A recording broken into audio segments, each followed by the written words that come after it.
Bangladesh is currently under a communications blackout and a curfew with shoot-on-sight orders. Shout out to the Bangladeshi creator who asked me to speak about this because Bangladeshi voices are currently struggling to be heard for reasons that should be obvious. The communications blackout and curfew were instated in response to student protests that have been taking place over the last several days. As of just a little while ago, Bangladesh PM Hasina announced that the curfew would remain in place until the situation improved. At least 147 lives have been lost and over 500 people have been arrested. The reasons for the protests are Bangladeshi government job quotas. Back in 1971, Bangladesh fought for and won independence from Pakistan. As a result, a policy was instated that reserved 30% of government jobs for family members and descendants of people who fought for Bangladeshi independence. Now, several generations later, this 30% quota is still in place. Because of current economic woes, stagnating wages, job availability, those government jobs have become a lot more valuable. So naturally, a lot of Bangladeshis have been pointing out that these quotas are unfair and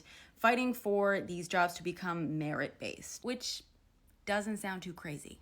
Back in 2018, these quotas were actually scrapped by Hasina's government, but then a court swiftly reversed that. But of course, 30% of government jobs are held by people who directly benefit from these policies. So, it's questionable. Just recently over the weekend, a higher court reversed that reversal, basically replacing that 30% quota with a 5% quota of government jobs reserved for veterans' relatives. Another 2% will be reserved for people from ethnic minorities or with disabilities. However, there is a lot of mistrust about this ruling. So some student leaders have vowed to continue protesting until it is very clear that these are in fact being implemented and are not going to just be reversed yet again. They're also demanding justice for those lost, the release of detained leaders, the restoration of internet services, communication services, and the resignation of the government ministers, as well as an apology. While police and Hasina's government are blaming the violence on the protesters and the main opposition party and,